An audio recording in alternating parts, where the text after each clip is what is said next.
للہ وکفا وسلام علی عبادہ الذین اصطفیٰ اما بعد۔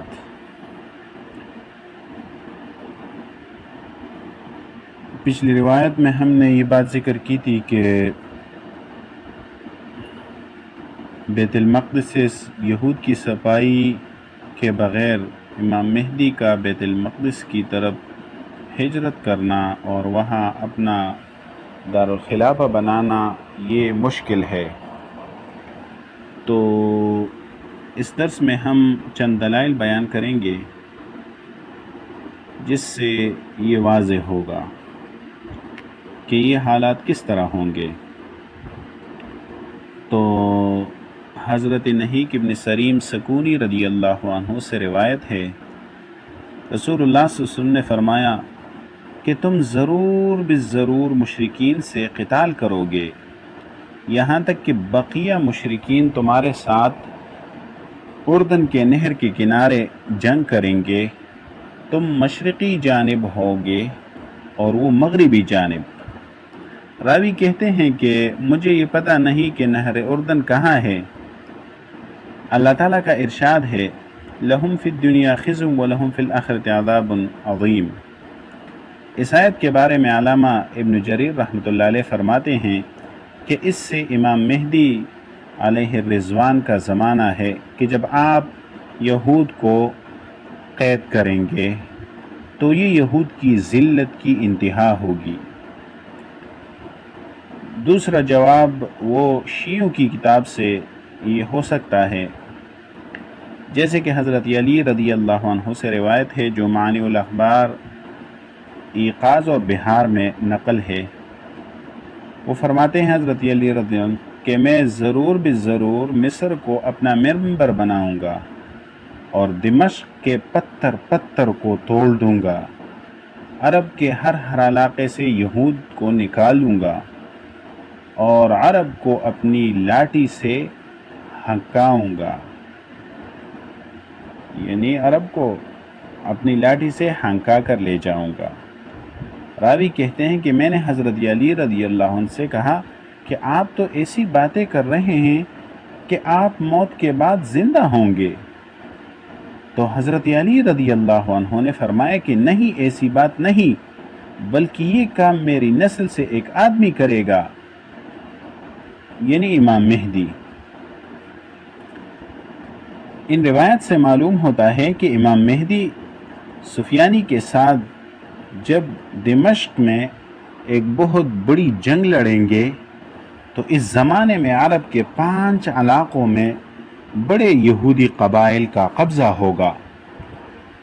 چنانچہ امام مہدی سفیانی اور یہود کے تمام اعلی کاروں کو وہاں سے نکالیں گے اور مصر کو اپنی دعوت کے لیے منبر بنائیں گے اور دنیا میں اپنا منشور عام کرنے کے لیے بنیادی مرکز بنائیں گے۔ روایات میں کور العرب سے مراد دمشق، حمص، حلب، فلسطین اور اردن ہے، جیسے کہ یہ روایت عقد الدرر فی اخبار المہدی المنتظر میں نقل ہے۔ اور تیسری توجیہ ہو سکتی ہے کہ اہل کتاب کی روایات کی روشنی میں اگر دیکھا جائے تو علامہ سلمی شافعی کی عقد الدرر فی اخبار المہدی المنتظر میں ایک روایت نقل ہے، مجھے امام مہدی کا تذکرہ انبیاء کرام کی کتب میں بھی ملا ہے، ان کی حکومت کے دور میں نہ تو ظلم ہوگا، نہ ہی فساد اور نہ سرکشی ہوگی۔ حضرت دانیال کی تفسیر دانیال آنا 261 میں ہے، ایک شخصیت کے لیے تکوینی طور پر نہایت اہمیت اور اہتمام کے ساتھ حکومت کا ایک حصہ ملے گا، یہی بادشاہ جنوب سے تعلق رکھے گا۔ اور نوسٹرڈیمس نے بھی امام مہدی کے بارے میں اپنی پیشن گوئیوں میں یہ بات لکھی ہے کہ محمد صلی اللہ علیہ وسلم کے قوانین میں ایک شخص جزیرۃ العرب میں پیدا ہوگا جو ایک بڑی امت کو ذلت اور رسوائی سے نکالے گا، مشرقی آدمی اس کی کوکھ سے نکلے گا جو سارے لوگوں عرب بادشاہوں کو اپنی لاٹھی سے ہنکائے گا۔ اور عنقریب کنیسہ کی حکومت سمندر کی جانب تابع فرمان ہو جائے گی، اور بلاد فارس کی جانب لاکھوں لوگ جنگ کے لیے جنگے یعنی جلے جائیں گے۔ اس پیشنگوئی میں اس بات کی طرف اشارہ ہے کہ ایک عربی حکومت قائم ہوگی جو فارس، مصر، قسطنطنیہ جو عیسائی ریاستیں ہیں ان پر حملہ کرے گا، اور عربی امیر سے امام مہدی مراد ہیں، جن کی حکومت میں وہ ساری پیشن گوئیاں پوری ہوں گی جن کے بارے میں نبی کریم صلی اللہ علیہ وسلم نے احادیث میں خبر دی ہے۔ احادیث میں امام مہدی کے لشکر کی تعداد کا تذکرہ لاکھوں کی تعداد میں آیا ہے۔ ایک روایت میں ہے کہ ملحمۃ الکبریٰ میں رومی عیسائی لشکر کی تعداد 80 جنڈوں کے ماتحت ہوگی، جن میں ہر جنڈے کے نیچے 12,000 فوجی ہوں گے۔ ایسے ہی مسلمانوں کا لشکر بھی ہوگا۔ امام مہدی کا تذکرہ اور شان محمد کے قوانین میں ہوگا۔ اس سے مراد احادیث ہیں، یعنی نبی کریم صلی اللہ علیہ وسلم کی احادیث میں امام مہدی کا تذکرہ ہوگا۔ جنوب کا بادشاہ اور سعید نیک بخت شہر سے مراد یمن ہے، اور یمن سے امام مہدی کا تعلق اور وہاں سے نکلنے کا تذکرہ اس کلام سے معلوم ہو رہا ہے۔ خالد الراشد اپنے ایک تقریر میں کہتے ہیں کہ سفر تثنیہ صح 4 میں اللہ تعالیٰ نے یہود کو خطاب کر کے فرمایا، جب تمہاری نسلیں زیادہ ہوں گی، تم زمین کو خوب آباد کر لو گے، تو آخری بار تمہیں مضبوط حکومت ملے گی، جس کی وجہ سے تمہاری غلطیاں زیادہ ہوں گی، اور تم اپنے رب کو گناہوں کی کثرت کی وجہ سے اللہ تعالیٰ کو غصہ دلاؤ گے۔ یہ زمین و آسمان گواہ بنا کر تمہیں کہتا ہوں، جس نہر اردن کو تم عبور کرتے ہو، شاید تم اس کے مالک بن جاؤ، مگر اس کے بعد تم زیادہ دیر اس دنیا میں نہیں جی سکو گے، بلکہ ایک شخص جو منتظر نوجوان ہوگا اس کے ہاتھوں ہلاک ہوں گے۔ یہ شخص منتظر نوجوان، اس لفظ میں اگر غور کیا جائے تو اسی سے ہم کو مہدی منتظر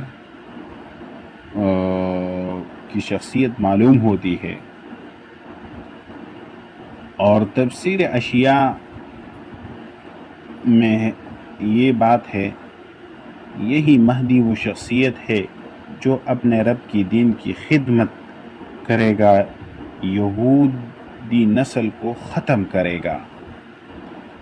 اور تفسیر زکریا، فکری، دانیال میں یہ ہے کہ ان کو ختم کرنے کے لیے ان کو ختم کرنے والا ایک لکڑی سے ان کو چہرے پر مارے گا۔ اللہ تعالیٰ کے ارشاد، فَإِذَا جَاءَ وَعْدُ الْآخِرَةِ لِيَسُوءُ وُجُوهَكُمْ وَلِيَدْخُلُوا الْمَسْجِدَ كَمَا دَخَلُوهُ أَوَّلَ مَرَّةٍ، اس میں مسجد سے مراد بیت المقدس ہے۔ علامہ ابن کثیر رحمۃ اللہ علیہ نے اس آیت لہم فی الدنیا خزی کی تفسیر میں دنیا کی رسوائی امام مہدی کے ظہور کے ساتھ کی ہے۔ یہی تفسیر امام سدی، اکرمہ اور وائل بن داود نے نقل کی ہے۔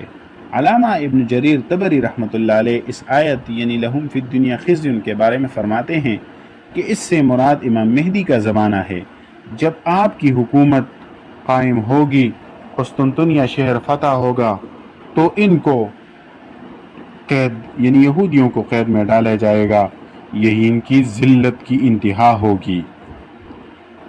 اور تفسیر دانیال، تفسیر زکریا میں ہے، عنقریب لاٹھی اسرائیل پر مسلط ہوگی۔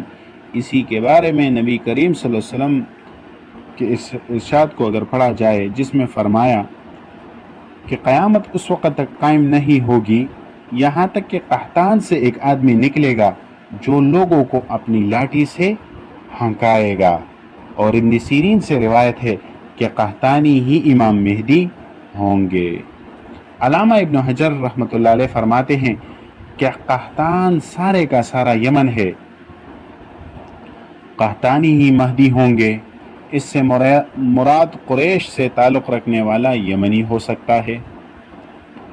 اور تفسیر دانیال میں ہے کہ مغرب کے بادشاہ اور ان کے لشکر اپنے قائد کی نگرانی میں آ کر امام مہدی کے ساتھ جنگ کریں گے، لیکن وہ ہلاک ہو جائیں گے، یہاں تک کہ یروشلم میں جبل سیہون تک اللہ تعالیٰ کی حکومت نافذ کی جائے گی۔